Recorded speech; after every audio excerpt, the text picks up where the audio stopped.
Kevin Love is one of the more dominant freshman college players I've ever seen and was a really, really awesome prospect. Somewhat of a surprising aspect of his dominance to me was his rim protection and interior defense, where he was legitimately a force. Was so impactful at the rim with his timing, his strength, his size, his instincts. Uh, you see Durant not Durant. You see Love like slow up here before timing this block. I have KD trades on the mind apparently. He was so quick to react in scrambling situations. Again, you see the defense has an offensive rebound situation here, which is often really difficult. But Love immediately recognizes what's going on and rotates for a mean block. Look how well he times this play. Even if he's not able to get, vertically in front of the rim, he's able to get his arm up there and time that absolutely mean block. And again, even when Love wasn't, Love was an incredible rebounder, but even when he wasn't able to snag those boards, he was still doing stuff like this, where the verticality and the timing and the strength and the effort, his motor ran infinitely, and Love was constantly making plays like this, where it just seemed impossible to score on him at the rim. Like defenses really had very little chance to get anything on Love right at the basket, which was such an impressive thing. Had a little bit of mobility in these kind of short spaces where he could slide in a pick and roll, and obviously 14 years ago or so, this was kind of all he needed to be a really elite defensive player at that point and be someone who really impacted the game extremely well. But in the league, Love wasn't never that amazing of a defender, probably just like average at his peak. Was like never a guy who really got blocks. More steals than he had blocks, and like the BPM is not as far from a be all end all, but almost a career negative. And I think those issues were clear on tape, even if they weren't as big a deal back then, where Love was just really slow recovering on this high hedge, as you can see. While he ends up having a fairly this ends up being this defender's fault more than anything. A pass like this is wide open in the NBA, where Love is just kind of trudging back as well. He just had so much trouble changing directions and really impacting plays, despite being there and using his strength. You can just see how sluggish his change of direction is here, especially compared to someone like Jaren Jackson, who I just did a video on.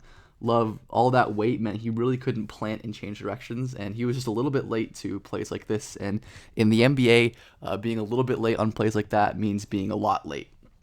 Again, we see Love trying to close out was not a pretty sign.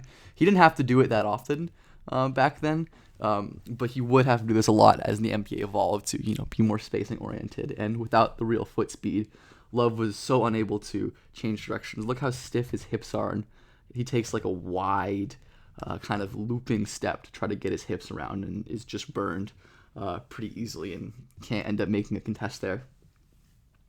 Even when Love got in position to contest, oftentimes he just wasn't able to make an impact because he isn't the longest guy in the world, and he had to basically let the offensive player dictate on offense. He was just mirroring and hoping he could stay in front instead of being proactive and stopping this player from getting 2 feet in the paint. And when you let NBA offenses and NBA ball handlers get this deep in the paint, you're probably done unless you're blocking a shot like that.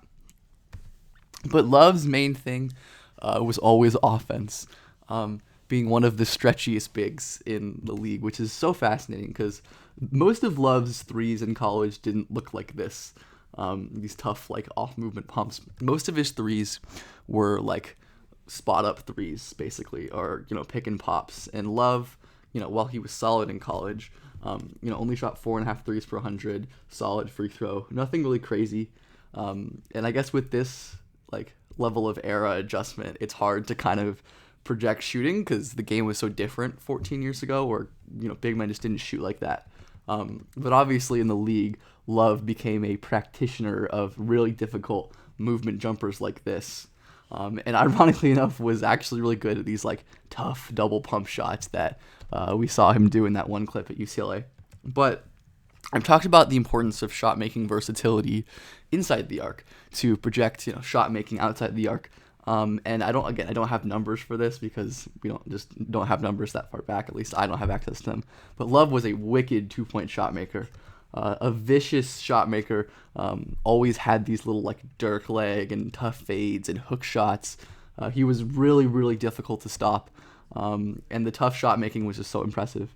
There was even some, rudimentary like closeout attacking, where you can just see the scoring polish and the scoring poise there, where Love is able to like pump and slow up before drawing a charge, and then is able to finish with soft touch. And obviously in the league, Love was a monster post scorer, just so dominant, turning over his right shoulder for those little hook shots, and hitting those kind of tough little fadeaway step backs, no matter how tough and how intense the coverage was.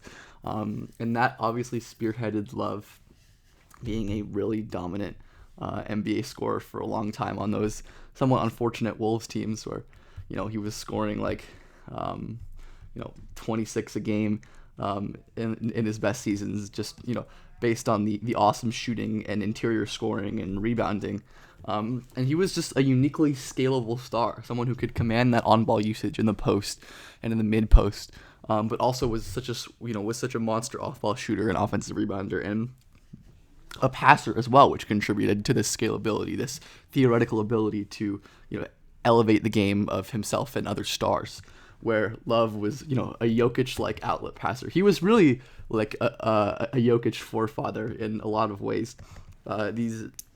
Frequenting these long overhead outlet passes, certainly one of them. While definitely not like the virtuoso that Nikola Jokic is. He was really, really effective in this kind of high post hub role that we've seen become only more and more prominent in NBA offenses, in the last 10 years since this season was, where threading passes to cutters from the elbow has become even more valuable of a skill. Being able to run in transition and hit little bounce passes like this has become even more important. And Love was doing this in 2008 as a freshman. Routinely, he'd after a made basket, he would launch the ball upfield to one of his electric guards for wide open layups and dunks, which was just a wild thing to see a 6'10" guy doing, especially that long ago. The processing speed was so snappy. Love was able to make quick decisions. You see, he's not looking at the side of the floor, but because he's feeling the help, because he's feeling where these defenders are, he can immediately lay it down to Westbrook for that big dunk, which is such an important skill for a connective post-hub type player. Again, Love, because defenses had to respect his scoring so much, that opened up the threat of cuts and spot-ups for his teammates. And when he took one dribble and drew 3 defenders to help on Love, and 5 sets of eyes zoning in on the scoring threat of Love, he was able to use a nice little wraparound delivery to hit a cutter just like that. And it wasn't just the pass to cuts. He was so patient in finding all manner of teammates on all manner of passes. Again, you see the same kind of thing. There's a bunch of defenders swarming around Love. Westbrook cuts through, which forces this defender to sink, and immediately Love fires a simple little skip pass out for a 3 because he's patient and he was surveying like that.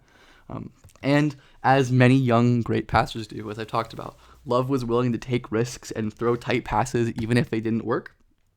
This pass doesn't end up getting through, but this is a great idea and a high reward pass if it does end up connecting. And honestly, he throws this a little higher or a little more in front, it probably goes through.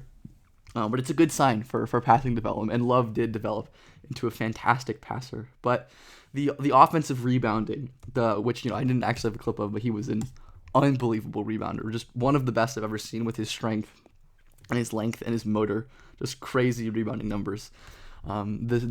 I really do wish that earlier in his career, before playing in Cleveland, he got a chance to play next to another real star, because I think he would have been so great, not only as someone who can command high usage and score efficiently, but someone who can play off ball with his shooting and his rebounding and his passing. One of my favorite stars of all time, and just I guess bet on guys who are really young and really dominant in college generally, because it works out like this.